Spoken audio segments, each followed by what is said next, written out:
வணக்கம், welcome to foods of India. நம்ம இன்றைக்கி விநாயகர் சதுர்த்தி ஸ்பெஷலாக விநாயகருக்கு ரொம்ப பிடிச்ச மோதகம், அதுவும் பிள்ளையார்பட்டி கோவிலில் விநாயகர் சதுர்த்தி அன்னைக்கு பிரசாதமாக கொடுக்குற பிள்ளையார்பட்டி மோதகத்தை அதே சுவையோட ரொம்ப சாஃப்டாகவும் ரொம்ப டேஸ்டியாகவும் எப்படி செய்யலாம் அப்படின்னு தான் இந்த வீடியோவில் பார்க்க போகிறோம். இந்த பிள்ளையார்பட்டி ஸ்பெஷல் மோதகம் செய்கிறதுக்கு நான் இன்றைக்கி 1 கப் சாப்பாட்டு பச்சரிசி எடுத்திருக்கேன். நீங்கள் டிஃபன் பச்சரிசி கூட எடுத்துக்கலாம். இப்போ பச்சரிசியை 2-3 தடவை தண்ணியில் நல்லா கழுவி எடுத்துடலாம். நல்லா கழுவுனதுக்கப்புறம் திருப்பியும் அரிசி மூழ்கிற வரைக்கும் நம்ம தண்ணி ஊற்றி ஒரு அரை மணி நேரம் அரிசியை நல்லா ஊற வச்சுக்கலாம். அரிசி ஊற வச்சு அரை மணி நேரம் ஆயிடுச்சு. இப்போ அரிசியில் இருக்க தண்ணியெல்லாம் நம்ம இந்த மாதிரி ஒரு வடிகட்டி மூலமாக நல்லா வடிகட்டி எடுத்துடலாம். தண்ணியெல்லாம் நல்லா வடிகட்டினதுக்கப்புறம் ஒரு வெள்ளை துணியில் இந்த அரிசியை நல்லா விரித்து விட்டு ஒரு ஃபேன் காற்றுல ஒரு அரை மணி நேரம் திருப்பியும் நல்லா காய விடணும். அரிசியை நம்ம அரை மணி நேரம் தான் ஊற வச்சுருக்கோம். அதனால் அந்த ஃபேன் காற்றுலேயே அரிசி நல்லா காஞ்சி இந்த மாதிரி பொலன்னு வந்துடும்.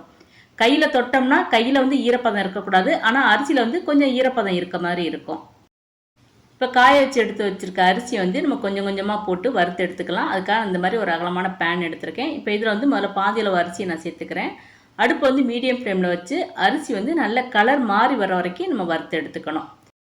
அரிசி கைவிடாமல் இந்த மாதிரி கிளறி விட்டுட்டே இருக்கணும். பாருங்கள், அரிசி நல்லா இந்த மாதிரி கலர் மாறி வரும்போது இப்போ அது ஒரு தட்டில் கொட்டி நல்லா ஆற வச்சிடலாம். அரிசி இந்த மாதிரி கொஞ்சம் ஈரப்பதத்தோடு நம்ம வறுக்கும்போது மோதகம் ஒரு நல்ல சுவையாக இருக்கும். இப்போ இதே மாதிரி மீதம் இருக்க அரிசியையும் நல்லா இந்த மாதிரி கலர் மாறி வர வரைக்கும் வறுத்து ஒரு தட்டில் போட்டு ஆற வச்சிடலாம். இப்போ அதே பேனில் நம்ம இந்த மோதகத்துக்கு தேவையான பாசிப்பருப்பு வறுத்து எடுத்துக்கணும். நான் 1 கப் பச்சரிசி எடுத்திருக்கேன். அதுக்கு 1/4 கப் பாசிப்பருப்பு எடுத்துக்கிறேன். இப்போ அதே மாதிரி அடுப்பு மீடியம் ஃப்ளேமில் வச்சு பருப்பையும் நல்ல கலர் மாறி வர வரைக்கும் நம்ம வறுத்து எடுத்துக்கணும். பாருங்கள், பருப்பு நல்லா இந்த மாதிரி கலர் மாறி வந்தோடனே இப்போ இதையும் நம்ம தனியாக எடுத்து ஆற வச்சிடலாம். இப்போ ஆற வச்சுருக்க அந்த பருப்பு முதல்ல ஒரு மிக்சி ஜாரில் சேர்த்து கொஞ்சம் குறகுறன்னே அரைச்சி எடுத்துக்கலாம். ரொம்ப நைஸாக அரைச்சிட வேண்டாம். பாருங்கள், இந்த மாதிரி கொஞ்சம் குறகுறன்னு இருக்கட்டும். இப்போ அதே மிக்சி ஜாரில் நம்ம அரிசி கொஞ்சம் ரவை பதத்துக்கு அரைச்சி எடுத்துக்கணும். அரைச்சி வச்சுருக்க அந்த அரிசி நம்ம சலிக்கலாம் தேவை கிடையாது. ஏன்னா அதில் கொஞ்சம் மாவாக இருந்தால் தான் நம்ம கொழக்கட்டை பிடிக்கிறதுக்கு கொஞ்சம் நல்லாயிருக்கும். மோதகத்துக்கு முக்கியமான அரிசி பருப்பு ரெண்டையுமே நம்ம வறுத்து அரைச்சி எடுத்து வச்சிட்டோம். இப்போ இது ரெண்டையும் நம்ம ஒன்றா கலந்து எடுத்துக்கணும். நம்ம அரிசி பருப்பு ரெண்டையுமே ஒன்றா மிக்சி ஜாரில் சேர்த்து அரைச்சிடக்கூடாது.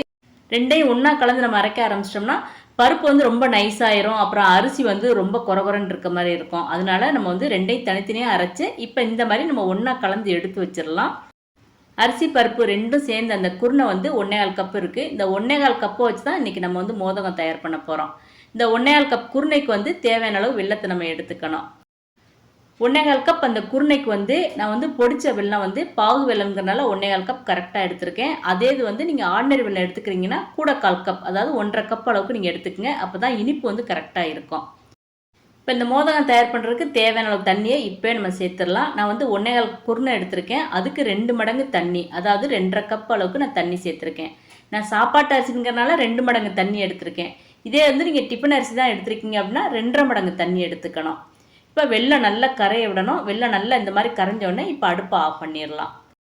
ஒரு கடாயில் 1/2 டீஸ்பூன் அளவுக்கு நெய் எடுத்துக்கணும். இப்போ நெய் நல்லா சூடானதுக்கப்புறம் அடுப்பு சிம்மில் வச்சுட்டு கொஞ்சம் முந்திரி பருப்பு 1-2 அந்த மாதிரி உடச்சி இது கூட சேர்த்துக்கலாம்.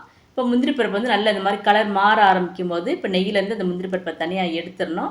இப்போ அடுப்பு சிம்மில் வச்சுட்டு அதே கடாயில் நம்ம கரைச்சி வச்சுருக்க அந்த வெல்லத்தை இது கூட சேர்த்துக்கணும். அந்த கடாய் ரொம்ப சூடாக இருக்கும்போது வெல்லத்தை சேர்த்துறாதீங்க. கடாய் கொஞ்சம் ஆறுனதுக்கப்புறம் அந்த வெல்லத்தை சேர்த்துக்குங்க. நம்ம சேர்த்த வெள்ளை கரைசல் நல்லா இந்த மாதிரி கொதிக்க ஆரம்பித்த உடனே இப்போ 1/4 கப் துருவின தேங்காய் சேர்த்துக்கலாம். 1 சிட்டிகை உப்பு, அப்புறம் 3 ஏலக்காய் பொடி பண்ணது, இது ரெண்டையும் இது கூட சேர்த்துக்கலாம். இப்போ அடுப்பை சிம்மில் வச்சுருங்க. இப்போ நம்ம அரைச்சி எடுத்து வச்சுருக்க அந்த அரிசி பருப்பு குருணை கொஞ்சம் கொஞ்சமாக இது கூட சேர்த்துக்கணும். அதை சேர்க்கும் போதே நம்ம கரண்டினால் கைவிடாமல் நல்லா இந்த மாதிரி கிளறி விட்டுட்டே இருக்கணும். மொத்தமாக சேர்த்துறாதீங்க. மொத்தமாக சேர்த்திங்கன்னா அது கட்டிப்பட ஆரம்பிச்சிடும். இந்த மாதிரி மாவை கொஞ்சம் கொஞ்சமாக சேர்த்து கரண்டினால் கைவிடாமல் கிளறிட்டே இருந்தோம்னா கொஞ்சம் கூட கட்டிப்படாது. பாருங்கள், கொஞ்சம் கூட கட்டிப்படலை. நல்லா இந்த மாதிரி ஒரு களி பதத்துக்கு வந்துடும்.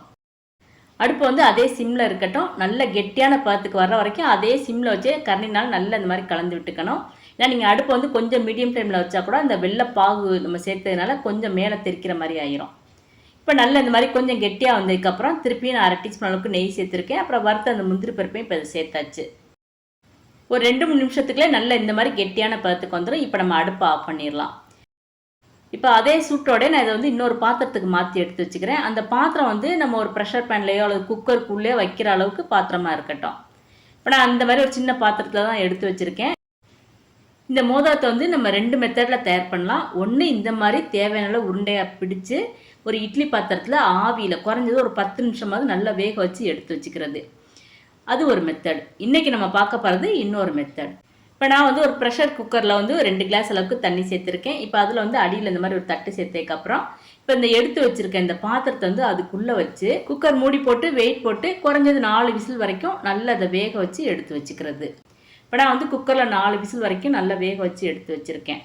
இப்போ நம்ம தனியாக எடுத்து ஒரு 10 நிமிஷம் நல்லா ஆற விட்டுறலாம். ஆறினதுக்கப்புறம் இப்போ நம்ம தேவையான உருண்டைகளாக பிடிச்சி எடுத்துக்கணும்.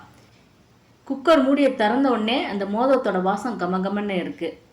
அதே மாதிரி பாருங்கள் கரண்டினால் எடுக்கும்போது எந்த அளவுக்கு சாஃப்டாக இருக்குது அப்படின்னு. இப்போ நம்ம வந்து நல்லா ஆறினதுக்கப்புறம் கையில் வந்து கொஞ்சமாக நெய் தடவிட்டு நம்ம தேவையான உருண்டைகளாக பிடிச்சி எடுத்துக்கலாம். இந்த மாதிரி கரண்டினால் எடுத்தோம்னா நம்மளுக்கு ஒரே அளவாக நம்மளுக்கு கிடைக்கும். உங்கள்கிட்ட இந்த மாதிரி மோதகம் மோல்டு இருந்துச்சுன்னா அதில் கொஞ்சமாக நெய் தடவிக்கிங்க. அதுக்கப்புறம் இந்த உள்ளே வச்சு இந்த மாதிரி மோதகமாக பிடிச்சி எடுத்துக்குங்க. ஆனால் பிள்ளையார்பட்டி மோதகம் அப்படின்னா இந்த மாதிரி உருண்டையாக தான் நம்மளுக்கு கிடைக்கும். அதனால் நான் எடுத்து வச்சுருக்க மாவு எல்லாத்துலேயுமே நான் இந்த மாதிரி உருண்டையாக பிள்ளையார்பட்டி மோதகம் வந்து தயார் பண்ணி எடுத்து வச்சுக்கிறேன். அவ்வளவுதாங்க, கமகமன்னு வாசத்தோட விநாயகர் சதுர்த்தி ஸ்பெஷல் பிள்ளையார்பட்டி மோதகம் ரொம்ப சாஃப்டாகவும் ரொம்ப டேஸ்டியாகவும் சூப்பராக ரெடி ஆயிடுச்சு. நீங்களும் இந்த வருஷம் விநாயகர் சதுர்த்திக்கு இந்த பிள்ளையார்பட்டி மோதகத்தை இதே மெத்தடில் தயார் பண்ணி சுவாமிக்கு நைவேத்தியம் பண்ணுங்கள். விநாயகருக்கும் ரொம்ப பிடிச்சி போயிடும். உங்களுக்கும் இந்த மோதகம் ரொம்ப பிடிச்சிருந்ததுன்னா லைக் பண்ணுங்கள், ஷேர் பண்ணுங்கள். மறக்காமல் ஃபுட்ஸ் ஆஃப் இந்தியா சேனலை சப்ஸ்கிரைப் பண்ணுங்கள். அனைவருக்கும் இனிய விநாயகர் சதுர்த்தி நல்வாழ்த்துக்கள்.